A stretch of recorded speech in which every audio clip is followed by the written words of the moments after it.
저는 성도님들의 입장에서 이런 질문이 있지 않을까라는 생각이 들었습니다. 말씀대로 살아가라 라고 말하는데, 말씀을 의지해서 살아가라고 하는데, 이게 구체적으로 말씀대로 살아가는 게 뭘까라는 거예요. 말씀대로 살아간다는 게. 그래서 말씀 안에 살아간다는 것은 어떤 의미인가라는 질문으로 시작해 보겠습니다. 신앙은 내가 생각하고 있는 것, 내가 느끼는 것도 일부분은 맞습니다. 그런데 그 진짜 신앙은 어디에서 나타나냐면 그 사람의 선택과 결정에서 나타나는 거예요. 신앙을 통해서 제일 먼저는 정체성의 변화가 일어납니다. 이 정체성의 변화는 이전에 하나님을 몰랐을 때와 다르게 하나님 안에서 나 하나님의 자녀네? 그리고 복음의 증인이네? 이 정체성이 딱 변화되는 순간 삶의 가치관이 바뀝니다. 이 가치관은 내가 이전에 소중하게 여겼던 것, 예수님을 만난 이후에 구원을 얻은 이후에 소중하게 여기는 것이 완전 달라지게 되어 있어요. 예수님을 믿기 전에는 내가 정말 가치 있게 여겼던 것이 예수를 믿고 성령의 충만함을 그리고 말씀 앞에 서 보니까 배설물이라는 거예요. 쓰레기라는 거죠. 유익이 되지 않는다는 것을 경험하게 되는 거예요. 그러면서 삶의 기준과 가치관이 달라지는 거예요. 그 다음에 나타나는 게 무엇이냐면 삶의 변화인 거예요. 삶이 어떻게 변화되냐면 바로 가치관 안에서 바뀌는 겁니다. 그래서 그 사람이 무엇을 선택하는지를 보면 그 사람 마음 안에 담겨져 있는 중심이 보이는 거예요. 맨날 말해봤자 아무것도 아닙니다. 결국 몸이 기울어지는 쪽이 내 신앙인 거예요. 내 몸이 반응하는 쪽이 신앙이라고요. 여러분, 우리의 몸으로 하나님께 드려지길 원해요. 우리의 몸이 산제사로 드려진다는 고백이 바로 이와 같습니다. 내 몸으로 하나님께 영광 돌리는 삶인 거예요. 내 만족과 유익에 의해 살아갔던 내 삶을 정리하고 이제 말씀 앞에서 모든 선택과 결정의 기준이 하나님의 말씀이 되어서 그걸 기준으로 살아가는 겁니다. 아멘. 이거를 조금 더 구체적으로 한번 볼게요. 우리의 성장의 목표, 그 모델은 딱 하나예요. 예수 그리스도, 예수님입니다. 그래서 오늘 본문 안에서 예수님의 장성한 분량이 충만한 데까지 이르러라 라고 말씀하시죠. 그러니까 우리가 어디까지 성장해야 되는 거예요? 예수님의 형상이 회복되는 것까지. 그러니까 끝이 없다는 겁니다. 저 죄 안 졌는데 이게 끝이 아닌 거예요. 예수님이 우리 가운데 나타내신 사랑의 실천, 결국 십자가에 죽기까지 보여주신 그 사랑을 행하는 것까지 우리에게 요구하고 계신 거예요. 끝이 없습니다.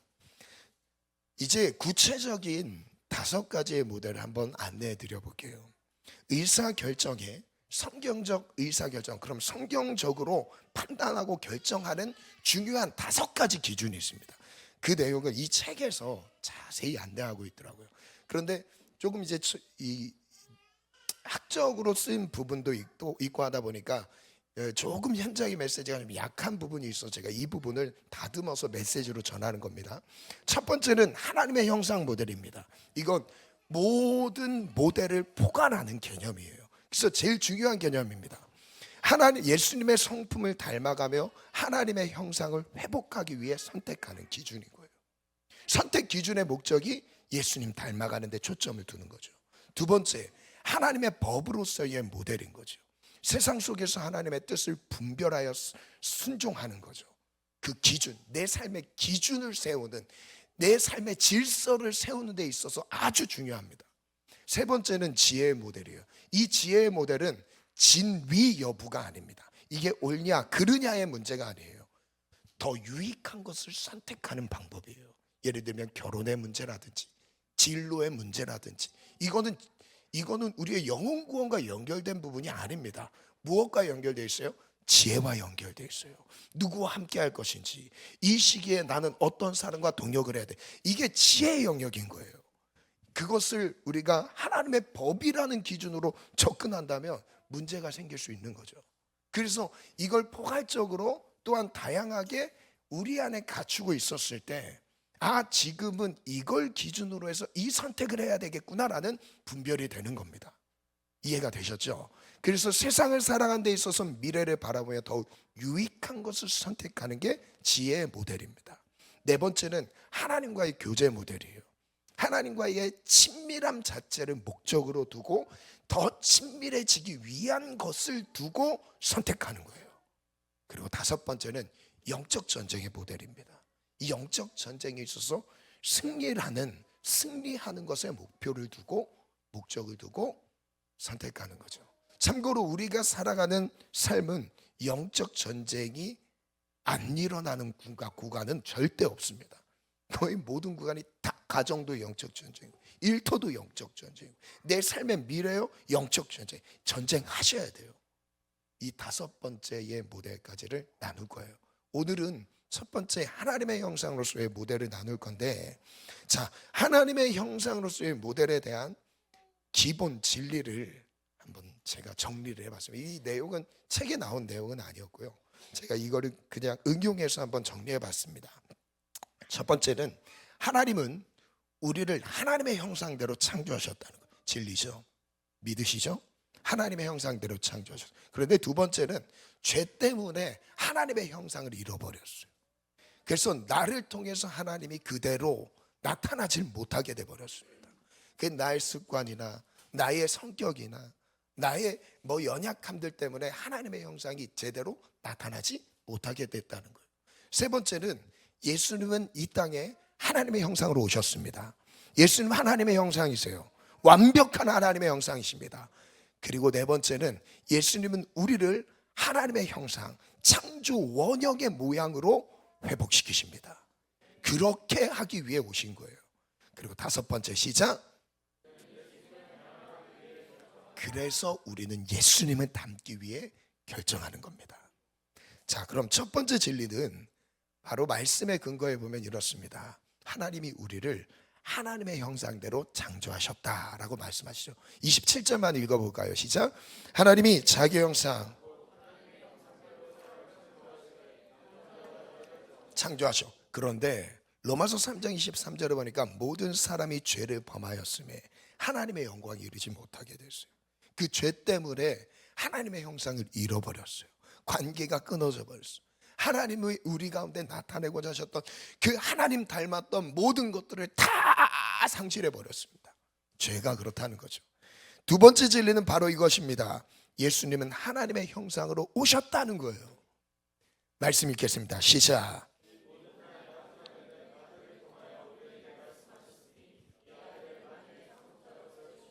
또 그로 말미암아 모든 세계를 지으셨는데, 예수님이 만물을 창조하셨다고 하셨는데, 그 만물을 창조하신 예수님은 3절의 시작. 이는 하나님의 영광 아멘, 그 본체의 형상이신 아멘. 예수님은 하나님의 형상을 가지고 이 땅에 오신 분이에요. 예수님은 하나님의 형상이십니다. 하나님을 알려면 예수님을 알아야 돼요. 예수님을 통해서 하나님을 알 수 있게 하셨어요. 그리고 골로새 1장 15절 시작. 하나님의 형상이요 모든 아멘. 진리라는 것을 믿으십니까? 예수님이 하나님의 형상으로 완벽한 모양으로 이 땅 가운데 오셨다는 것을 믿으십니까? 이 두 번째 진리를 믿으셔야 돼요. 그럼 하자 세 번째 진리는 무엇이냐면, 예수님은 우리를 하나님의 형상으로 회복시키신다는 거예요. 이게 예수님이 이 땅 가운데 오신 목적입니다. 읽겠습니다. 시작. 하나님이 미리 아신 자들을 또한 그 아들의 형상을 본받게 하기 위하여 미리 정하셨으니 이는 그로 많은 형제 중에서 맏아들이 되게 하려 하심이라. 와, 하나님의 형상을 본받게 하기 위해 오셨대요. 우리를 하나님의 형상대로 회복시키도록. 그럼 우리의 영혼이 회복되는 거예요. 어떤 것이 기준을 두고 회복되느냐? 바로 예수 그리스도인 거예요. 아멘. 그리고 3장 10절 골로새 3장 10절입니다. 시작. 이는 자기를 창조하신 이의 형상을 따라, 예수님의 형상을 따라 우리의 지식까지도, 우리가 아는 것까지도 새롭게 되게 하셨대요. 예수님의 형상을 따라 지식에까지 새롭게 하심을 입은 자가 되었다. 그게 바로 예수님이 이 땅 가운데 오신 이유. 그러면 다시 한번 정리해 봤습니다. 하나님의 형상 모델이라는 것은 하나님의 형상을 입으신 예수님의 성품을 저는 성품에 초점을 둘 거예요. 하나님의 형상이라는 것, 눈, 코, 입 이걸 말하는 게 아니잖아요. 그럼 제일 중요한 건 하나님의 성품인 거예요. 예수님의 삶, 성품에 초점을 더 볼게요. 예수님의 성품을 닮아가며 하나님의 형상을 회복하기 위해 선택하고 결정하는 거예요. 그러니까 우리의 성경에 많은 내용이 있지만 전체적으로 이 5가지 주제, 이 5가지 모델이라는 것으로 세분화해서 우리가 어떤 상황이 되었을 때 선택하고 결정하는 건데, 그 중에 가장 포괄적이면서 중심이 되는 모델이 바로 오늘 하나님의 형상 모델입니다. 자, 그래서 이런 질문으로 시작해 봅니다. 이 결정이 하나님을 본받거나 그분의 형상을 반영하는 데 도움이 되는가라는 질문으로 시작하는 거예요. 내가 이걸 결정했을 때 이걸 통해서 하나님의 형상이 나타나는가? 이걸 통해서 하나님의 형상을 닮아가는데 유익한가? 라는 거에 초점을 두는 거예요. 그러니까 성경 메시지 따로, 내 삶의 결정 따로가 아닌 겁니다. 결국 이 성경에서 주고자 하시는 전체적인 메시지의 한맥은 무엇이냐면 예수님처럼 닮아가게 하기 위한 거예요. 구약의 많은 율법들이 정말 세부적인 많은 내용들이 있지만 그 모든 것이 결정적으로 예수님을 닮아가도록 우리를 안내한다는 거예요. 아멘. 우리는 예수님을 닮아가기 위해 결정하기를 원합니다. 그래서 우리는 이걸 놓고 고민하셔야 돼요. 예수님의 성품을 닮아가고 있는가? 예수님의 성품을 지금 나타내고 있는가? 그래서 우리가 예수님을 닮아가야 될 성품 2가지를 오늘 나누려 합니다. 겸손과 사랑이에요. 제일 부담이 되죠. 겸손과 사랑. 예수님은 오늘 우리에게 이 2가지를 닮아가라고 하십니다. 첫 번째 성품인데요, 예수님의 첫 번째 성품, 겸손 닮아가기. 겸손이란 것은 자신을 낮춘 모습이거든요. 하나님이신데 왕 중에 왕이시고 모든 세계를 다 지배하시고 주장하시고 다스리시는 분이신데, 그 능력과 권세를 가지신 분인데 초라한 모습으로 이 땅에 오셔서 십자가에서 죽으셨습니다. 이것보다 겸손한 사람이 누가 있겠습니까? 예수님의 모습이에요. 그래서 하나님의 형상으로서의 예수님의 겸손한 모습을 빌립보서 2장 말씀으로 한번 읽어보려 합니다. 같이 읽겠습니다. 시작. 너희 안에 이 마음을 품으라. 곧 그리스도 예수의 마음이니 그는 근본. 자, 하나님의 본체시 하나님 자신이십니다. 원래 하나님이세요. 그런데 동등됨을 거절하셨어요. 그리고 어떻게 하셨어요? 7절 시작. 오히려 자기를 비워 종의 형체를 가지사 사람들 종의 형체를 가지셨대요. 종이 되셨대요. 예수님은 왕이시고 주인이신데 종이 되셨대요. 이게 예수님의 마음. 우리의 위치, 우리의 권리를 누리는 게 아니라 우리는 예수님처럼 어딜 가든지 종이 되는 거예요. 내 위치가 어떠하든 상관없어요. 우리는 항상 예수님처럼 종인 거예요. 종의 형체를 가지사 사람들과 같이 되셨고, 8절 시작. 사람의 모양으로 나타나사 자기를 낮추시고 죽기까지 복종하셨으니 곧 십자가에 죽으심이라. 그 종으로서의 가장 낮은 겸손한 마음으로 우리를 섬긴, 인류를 섬긴 최고의 모습이 무엇이었어요? 바로 십자가에 죽으심이라. 예수님은 겸손 또 겸손, 그냥 겸손 자체셨습니다. 예수님은 겸손이었어요. 심지어 예수님은 인자가 온 것은 섬김을 받으려 함이 아니라 도리어 섬기려 하고, 예수님은 섬김 받으러 오신 게 아니었습니다. 섬기러 오셨어요. 자기 목숨을 많은 사람의 대속물로 주러 오셨습니다. 예수님은 겸손한 분입니다. 그래서 성경을 보면 볼수록 겸손해지는 게 정상이에요. 예수님의 성품을 닮아가는 게 정상이라고요.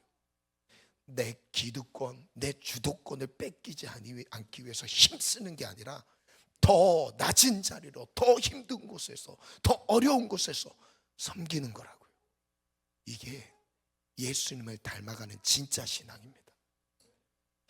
예수님을 닮아가는 이 겸손, 이것에 대한 구체적인 두 가지 가치를 나누려 합니다. 첫 번째는요, 환대와 영접입니다. 겸손한 사람에게서 나오는 행동입니다. 환대하는 거예요. 그리고 영접하는 겁니다. 말씀 같이 읽어볼까요? 시작. 누구든지 내 이름으로 이런 어린아이를 영접하면 곧 나를 영접하며, 또 누구든지 나를 영접하면 곧 나를 보내신 이를 영접함이라. 너희 모든 사람 중에 가장 작은 그가 큰 자니라. 예수님은 겸손을 말씀하실 때 어린아이를 영접하는 이 상황을 말씀하십니다. 이것은 다른 복음서에도 계속 말씀하세요. 이 어린아이를 대상으로 삼은 이유가 뭐냐면 보잘것없어요. 어린아이는 잘 모릅니다. 그래서 크게 관여하지 않습니다. 크게 마음에 두지 않아요. 그런데 이 어린아이를 영접하는 자, 천국에서 큰 자래요. 어린아이를 존귀하게 여기는. 제가 예전에 한 몇 달 전에 이 설교를 한 적이 있었던 것 같아요. 하루는 제가 개척 전이었습니다. 하루는 아침에 기도가 다 마치고 나서 이제 청년들 섬기는 그 묵상 모임이나 이런 거 다 끝내고 나서 제 집으로 걸어오는 길에 제 마음에 이런 음성이 딱 들렸어요. 근데 이 음성이 조금 특별했습니다. 네가 사랑하는 수온이는 누구의 자녀니? 그러시더라고요. 그래서 제가 하나님의 자녀죠. 쉽게 대답을 했어요. 그리고 그 다음에 이어진 질문이었어요. 그러면 어떻게 대해야 되겠니? 그때 제가 말을 잘 못했어요. 하나님처럼 대해야 된다 라는 게 저의 답이었는데, 그 답이 한참 뒤에 집에 가는 동안 그걸 계속 생각했어. 하나님의 자녀인데 어떻게 대해야 된다라는 거지? 하나님처럼 대하는 거구나. 그래서 막 우상 숭배하듯 그런 거 아닙니다, 여러분. 자녀를 우상 섬기듯 이거 아니에요. 그거는 떠나갈지어다예요. 그거 떠나갈지어다. 존중하라는 거예요. 존귀하게 여기라는 거예요. 자녀를 하나님이 하나님의 소유라는 것을 안다면 하나님처럼 대하는 게 정답이에요. 이게 맞다는 거예요. 하나님의 자녀다. 우리 옆 지체를 한번 보시겠어요? 당신은 하나님의 자녀입니다. 고백해 보세요. 하나님처럼 섬기겠습니다. 여기까지 나왔어요. 여기까지 나오셔야 됩니다. 다시 시작. 하나님처럼 섬기겠습니다. 옆 사람에게 내 밑에 사람 대하듯이 하면 안 돼요. 부부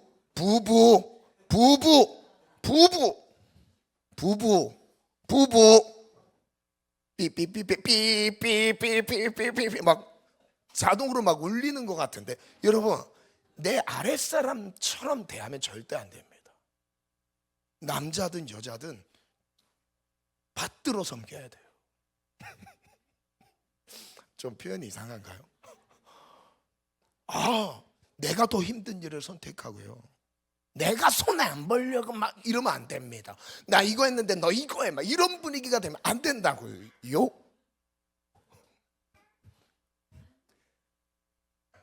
여기서 마치겠습니다. 더 하면 안 될 것 같아요. 제일 중요한 건 내가 안에 겸손한 예수님의 모습을 닮아갈 때 환대합니다. 어떤 영혼이든 환대해요. 그 한 영혼은 지극히 작은 한 영혼을 환대합니다. 그리고 그를 영접하는 거예요. 이게 겸손입니다. 두 번째는요, 섬김과 희생이에요.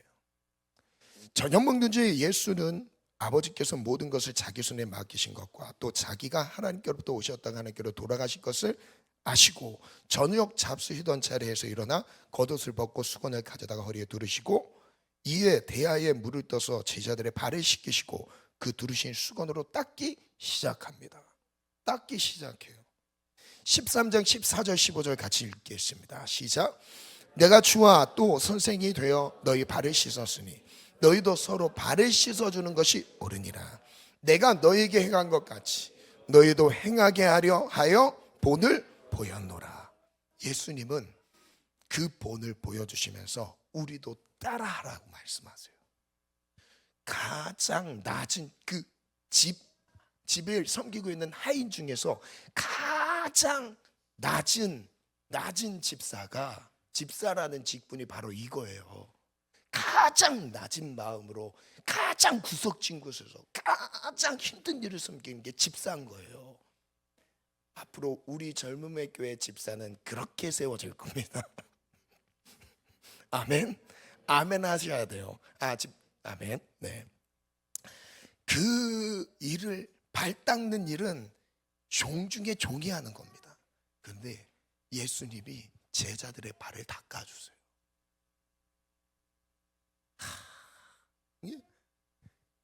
우리 부부들끼리 세족식을 한번 좀 해야 되겠다는 생각이 듭니다. 부부 세족식.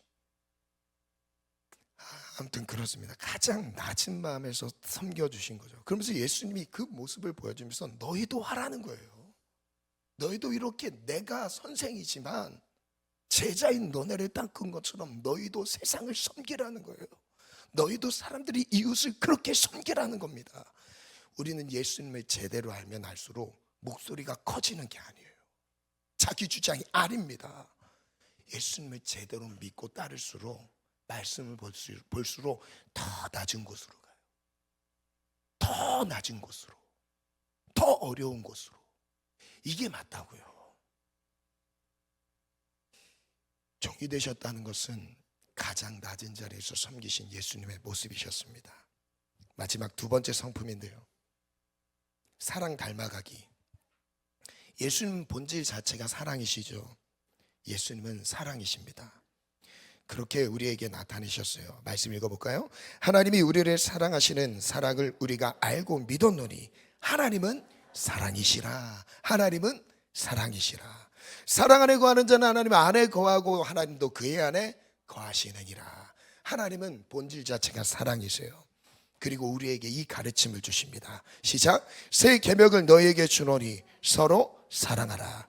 내가 너희를 사랑한 것 같이 너희도 서로 사랑하라. 너희가 서로 사랑하면 이로써 모든 사람이 너희가 내 제자인 줄을 알리라. 그럼 사랑이 본질인데 그럼 무엇이 사랑이냐 이거예요. 서로 사랑하라. 사랑하겠습니다. 그런데 사랑을 어떻게 해야 되는가? 이것도 두 가지로 나눠보려 합니다. 첫 번째, 우리에게 본을 보여주시면서 따라오라고 하셨던 그 한 내용인데요, 긍휼과 자비입니다. 선한 사마리아인 이 이야기인데요, 30절부터 그냥 제가 읽어드릴게요. 예수께서 대답하여 이르시되 어떤 사람이 예루살렘에서 여리고로 내려가다가 강도를 만났습니다. 강도들이 그 옷을 벗기고 때려 거의 죽은 것을 버리고 갔더라. 마침 한 제사장이 그 길로 내려가다가 그를 보고 피하여 지나가고 또 이와 같이 한 레위인도 그곳에 이르러 그를 보고 피하여 지나갔대. 두 명의 반응을 보여주고 계시죠. 제사장과 레위인, 이 둘은요 다 죽어 있는데 그냥 지나갔어요. 성전에서 거룩하게 구별되어서 집례하고 섬기는 게 중요했기 때문에 그냥 지나쳤습니다.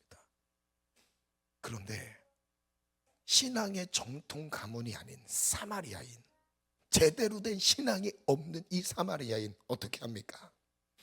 33절부터요. 어떤 사마리아 사람은 여행 중 거기 이르러 그를 보고 불쌍히 여겨, 처음에 불쌍히 여겼대요. 가까이 가서 기름과 포도주를 그 상처에 붓고 싸매고 자기 짐승에 태워 주막으로 데리고 가서 돌보아 주니라. 불쌍히 여기며 돌보아 주었대요.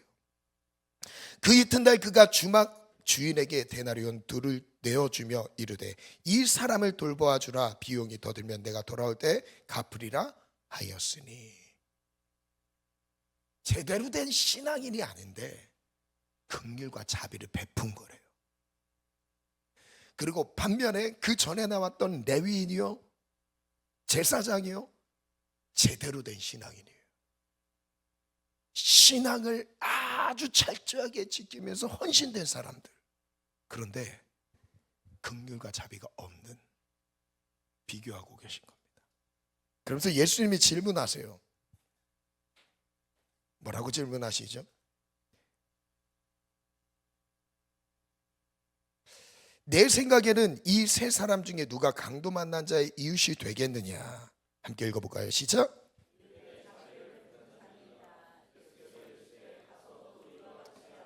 가서 너도 이와 같이 하라. 형식적인 신앙보다 사랑, 긍휼과 사랑을 실천하는 것을 신앙이라고 여기십니다. 마지막 예수님 닮아가는 두 번째 사랑은 무엇이냐면 용서와 축복입니다. 나는 너희에게 이르노니 너희 원수를 사랑하며 너희를 박해하는 자를 위하여 기도하라. 45절 시작. 이렇게 하면 하늘에 계신 너희 아버지의 아들이 된대요. 반대로 한번 설명해 볼게요. 하나님의 자녀들의 삶은 원수를 용서하는 정체성을 가진 사람들입니다. 하나님의 자녀라면. 왜냐하면 하나님의 유전자를 가지고 있어요. 하나님을 닮았어요. 그 닮은 모습이 무엇이에요? 원수되었던 우리를 사랑하신 것처럼 원수를 용서하신대요. 이게 하나님을 닮은 겁니다. 그런 다음에 48절 같이 했습니다. 시작. 너희도 온전하라. 반주 준비해 주세요.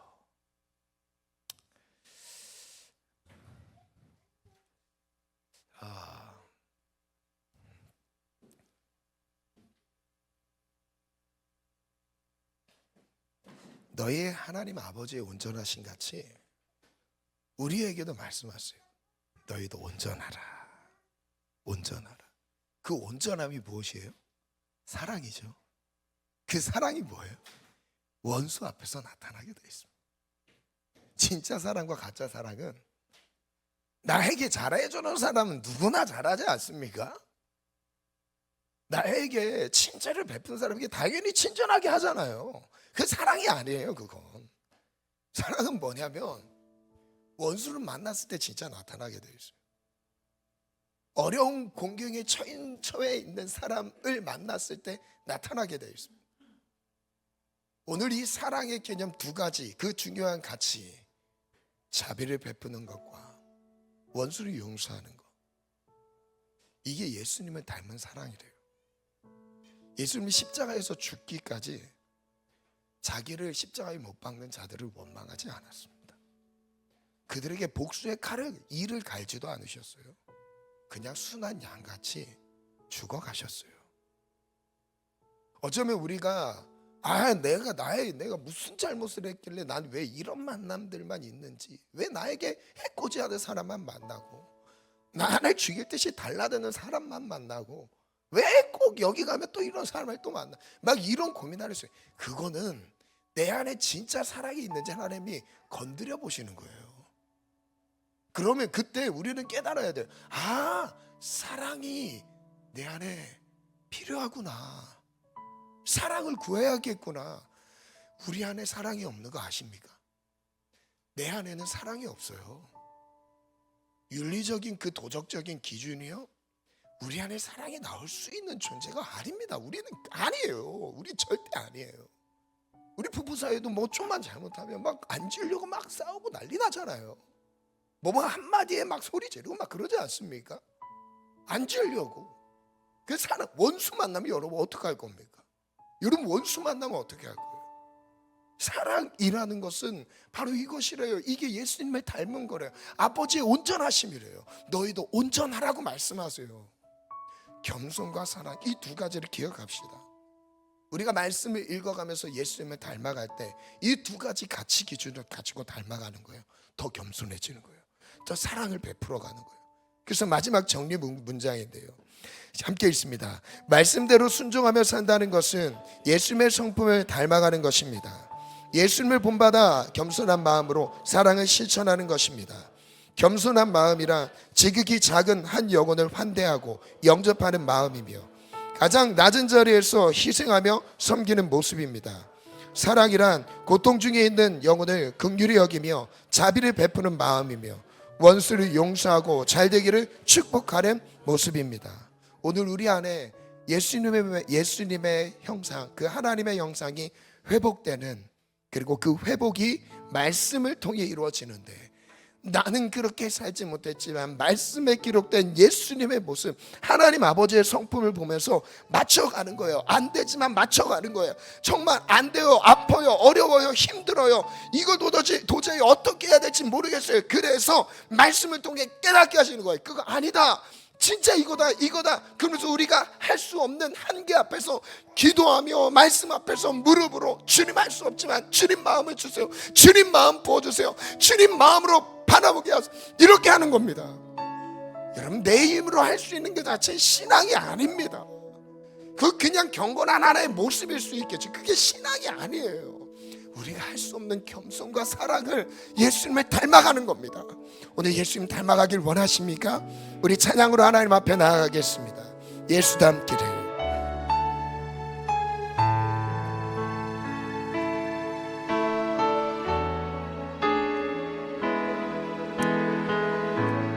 내 삶의 소망, 내가 바라는 한분 예수 닮기를 내가 원하네.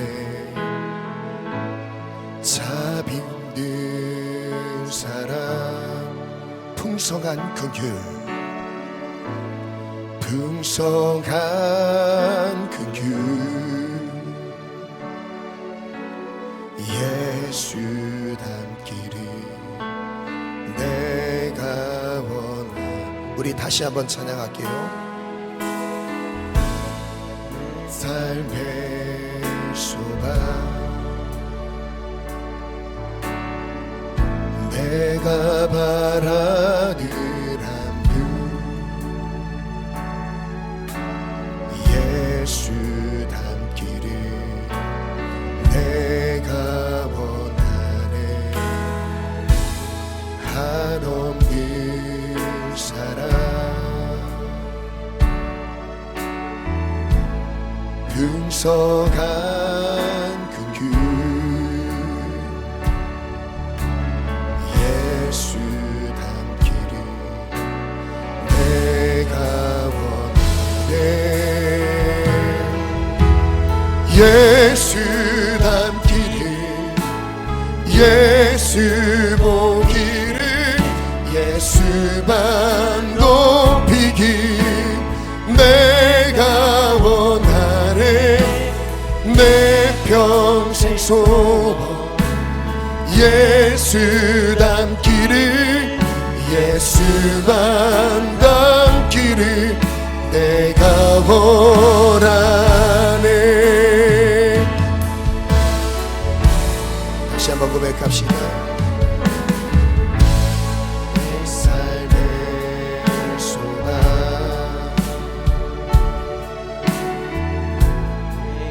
바라는 한분 예수 닮기를.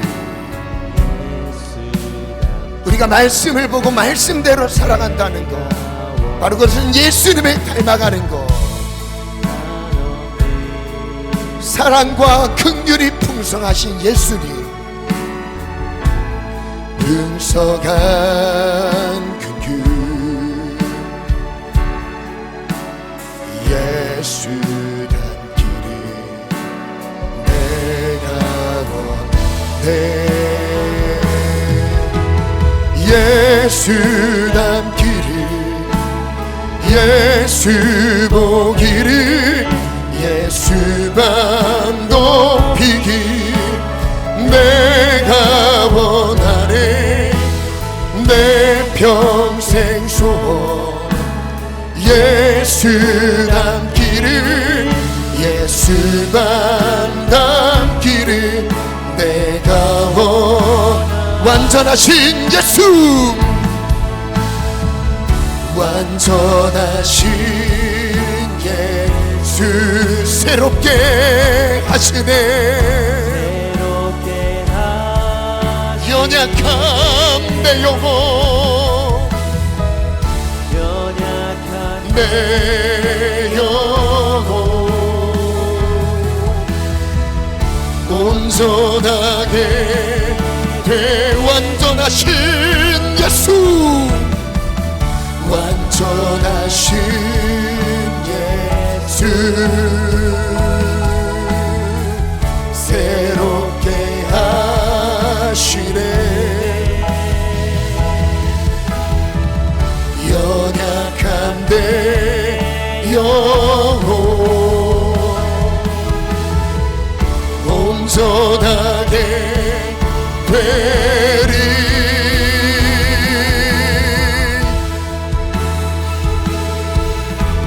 예수 닮기를, 예수 보기를, 예수만 높이기 내가 원하네. 내 평생 소원 예수 닮기를, 예수만 닮기를 내가. 우리 믿음의 고백으로 완전하신 예수, 완전하신 예수, 겸손과 사랑의 완전체 예수 그리스도. 아멘. 연약한 내 영혼 온전하게 완전하신 예수, 완전하신 예수 새롭게 하시네. 마음을 주옵소서. 연약한 내 영혼 온전하게 되리.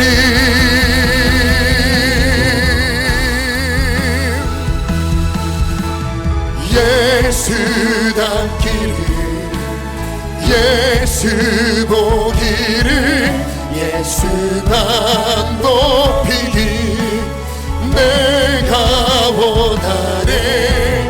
내 평생 소원 예수 닮기를, 예수만 닮기를. 우리 마지막 고백합니다. 예수 닮기를, 예수 닮기를, 예수 보기를, 예수만 높이기 내가 내 평생 소원 예수 닮기를, 예수만 높이기를 내가 우리 말씀이 기억합니다. 하나님 예수님의 마음 그 성품을 닮아가기 원합니다. 이것은 말씀을 주신 하나님의 목적입니다.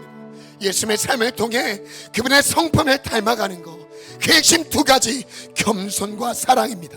우리 기도 제목 선포하겠습니다. 하나님의 형상을 회복시켜 주소서. 하나님의 형상을 회복시키기 위해 예수님을 보내주셔서 감사합니다. 예수님을 바라보며 매 순간 예수님을 닮아가기를 힘쓰겠습니다. 예수님의 성품을 닮아가리라. 겸손한 마음으로 사랑을 실천하길 원합니다. 겸손한 마음으로 사랑을 행하기를 원합니다. 첫 번째, 우리 겸손을 놓고 기도할게요. 이 기도대로 하나님, 우리의 삶에 겸손한 마음을 회복시켜 주소서. 높아지는 게 아니라 낮아지게 하시고 섬기게 하시며 환대하고 환영할 수 있는 마음으로 은혜를 더하여 주옵소서. 선포합시다. 예수님은 겸손이십니다. 자기를 낮추시고 십자가에서 죽기까지 복종하셨습니다. 나도 그 겸손을 닮아가길 원합니다. 교만한 마음을 낮춰주소서. 높아지려는 마음을 낮춰주소서. 나를 드러내려는 욕심에 속지 않게 하소서. 지극히 작은 자를 주목하며 환대하겠습니다. 한 영혼을 천하보다 소중히 여기시는 예수님의 마음을 닮아가길 원합니다. 가장 낮은 곳에서 섬기겠습니다. 모든 사람의 종이 되고 싶습니다. 가정에서도 일터에서도 늘 가장 낮은 자리에서 예수님의 섬김을 따라가게 하소서. 아멘. 겸손하고 싶습니다. 이 첫 번째 기도 좀 이 제목 하나님 올려드리면서 겸손하기 원합니다. 죽기까지 겸손하셨던, 섬기셨던 나를, 죄인인 나를 환영해 주셨듯이 하나님, 지극히 작은 영혼을 환영하는 그 마음, 하나님 그 영혼을 섬기는 마음 내게 허락하여 주옵소서. 우리 다 같이 주님 찾고 기도합니다. 주여, 주여, 주여.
이 시간 두 번째 기도 제목 하나님 앞에 올려드립시다. 믿음으로 선포할까요? 예수님은 사랑이십니다. 신앙의 형식보다 진정한 사랑을 실천하길 바랍니다. 환난 중에 있는 영혼을 돌보고 나에게 허락하신 것들을 나누겠습니다. 예수님의 가르침을 따라 섬한 사마리아인이 되게 하소서. 고통당하는 자들의 이웃이 되길 원합니다. 원수까지 용서하고 싶습니다. 하늘의 아버지께서 나를 용서하듯이 나도 원수를 용서하는 마음을 닮아가게 하소서. 내 안에는 사랑이 나올 수 없음을 고백합니다. 그래서 예수님이 필요합니다. 예수님의 마음을 나에게 부어주소서. 이 시간 사랑 참 내 안에 없어서 너무 어려운 주제지만 그래서 우린 기도합니다. 예수님의 마음, 그 사랑을 내게 부어주소서. 오늘 그 사랑으로 원수까지 용서하는 하나님께서 그 마음으로 우리를 이끌어 가실 것입니다. 혹시 주변의 관계 안에서 가정이나 일터 안에 원수로 느껴지는 불편한 관계들이 있다면 오늘 그것을 십자가 앞에 다 내려놓고 하나님 마음을 부어달라고 기도합시다. 용서하고 사랑하는 마음, 축복하는 마음을 부어달라고 기도합시다. 그리고 축복합시다. 그리고 오히려 그를 축복합시다. 그를 잘 되기를 축복합시다. 하나님 도와주세요. 내가 사마리아인이 되게 하소서. 이웃에게 긍휼과 자비를 나누게 도와주시옵소서. 원수를 용서하는 마음 주옵소서. 우리 한수기도가 필요하신 분들 나오셔서 기도 자유롭게 기도 받으시면 좋겠습니다. 우리 주님 찾고 우리 기도하면서 하나님 앞에 나가겠습니다. 은혜를 구합니다. 주님 찾고 기도합니다. 주여, 주여, 주여. 하나님 당신의 마음을 내게 부어주소서. 하나님 아버지의 마음을 우리에게 부어주소서. 원수를 향한 용서와 사랑이 일어나길 원합니다.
제가 잠깐만 기도를 끊어서 너무 죄송한데 어떤 지혜들은 일주일에 한 번 와서 이 시간 기도하는 지체들도 있습니다. 제가 담임 목사로서 어떤 마음이냐면 영혼이 깨어나야 되는데,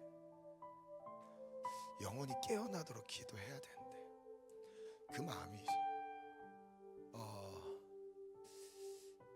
이 시간이 지나면 또 한 주 동안 기도하지 못할 만한 환경 가운데 있잖아요. 그럼 또 어떻게 기도하겠어요? 정말 간절하게 기도했으면 좋겠어요. 간절한 마음으로, 하나님 사모하는 마음으로 기도했으면 좋겠습니다. 하나님 마음 부어주세요. 불편하지 않으신 분들은 자리에 일어나서 기도하셔도 좋을 것 같습니다. 일어나서 기도하시고 영혼이 막 깨어났으면 좋겠습니다. 하나님, 침체되어 있지 않게 하시고 영적 침체에서 벗어나게 하시며, 이거 놓고도 기도하세요.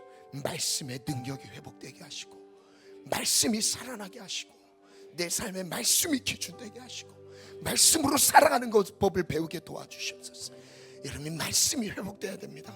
말씀 회복이 이게 전부예요. 하나님, 한 주 동안 말씀이 살아나게 도와주시옵소서. 말씀으로 살아가게 도와주시옵소서.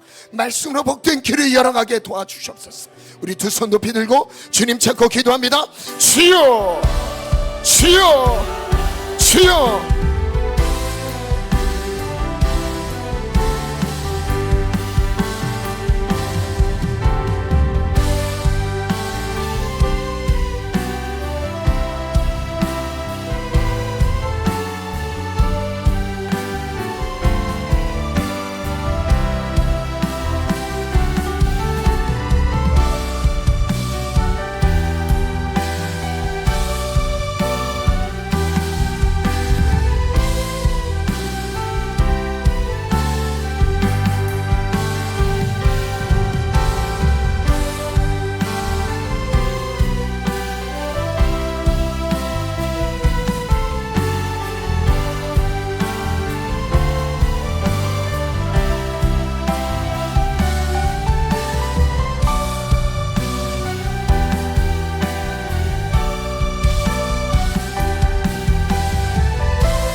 우리의 영혼을 깨워주소서.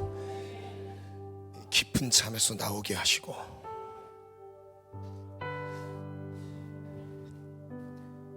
진짜 말씀이 얼만큼 위대한지, 그 말씀이 얼마나 소중한지 삶을 통해 경험하게 하시고, 그 말씀의 능력을 매 순간 매일매일 말씀 안에서 행복하고 평안하고 그 안에서 안식을 누리게 도와주소서. 사랑하는 우리 모든 성도의 삶이 예수님을 닮아가는 중심 안에 세워질지어다. 겸손과 사랑으로 하나님 아버지의 마음을 세상 가운데 나타낼지어다. 예수님 이름으로 기도합니다. 아멘.